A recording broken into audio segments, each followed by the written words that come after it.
Did you know that ancient Jerusalem had a gang war 2,000 years before the Crips and Bloods did? It's 66 AD, and the Roman governor of Judea at the time, Gestius Florus, decided to extort the Holy Jewish Temple in Jerusalem for 17 talents of silver. The Jews of Jerusalem lost their minds. They would start a riot that would soon become a revolt. In the beginning, Jewish protesters cried out that Governor Florus was so broke that he needed spare change from the public just to survive. In addition to that, some Jewish protesters began passing around baskets in order to collect spare change in mockery of Governor Florus. The governor didn't take the joke very well, so he had 3,600 Jewish protesters executed. Afterwards, a Jewish rebel group called the Zealots fought back. They seized the temple and wiped out the local Roman garrison. Rome then sends an army from Antioch led by governor of Roman Syria, Cestius Gallus, with the 12th Legion to crush the Jewish revolt. The Jewish rebels, led by Eliezer ben Shimon, pulled off a massive ambush at Beit Horon, defeating the Roman forces, stealing their equipment, and capturing the legion's eagle standard. Afterwards, Emperor Nero personally sends General Vespasian and his son Titus to Judea with the support of 60,000 Roman troops. They attacked the Galilee, and soon after, Jewish refugees began fleeing south towards Jerusalem. One of those refugees was a warlord named Yochanan Gush Chalav. He entered Jerusalem and staged a bloody coup against the high priest Hanan ben Hanan.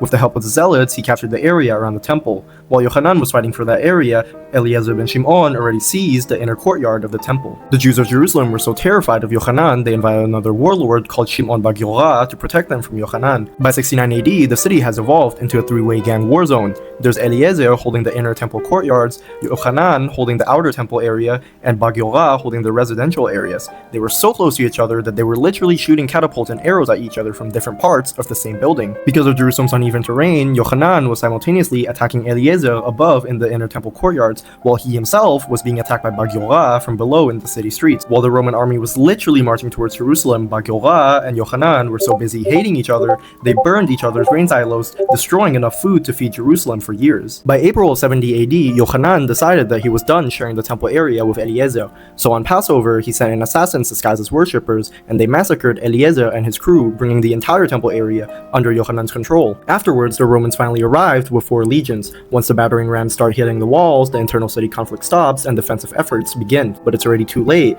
Thousands were already dying from the famine caused by the burnt grain. Roman forces broke the northern wall first, capturing bar Giora's part of Jerusalem. Then later in August, a Roman soldier tosses a torch into the temple area, and soon, Yochanan's headquarters and the heart of the Jewish world goes up in flames. Titus ordered the entire city of Jerusalem to be razed to the ground, leaving only 3 towers standing to show how strong the walls were before the Romans broke them down. Bar Giora held out in the upper city for 1 more month before being captured by Roman forces, transported to Roman chains, and executed by being thrown off the Tarpeian Rock. Yochanan ends up surrendering to Roman forces while trying to hide from them. He receives life in prison and died serving that sentence. The Romans later built the Arch of Titus in Rome to commemorate their victory in this conflict. This conflict is later known as the First Roman-Jewish War.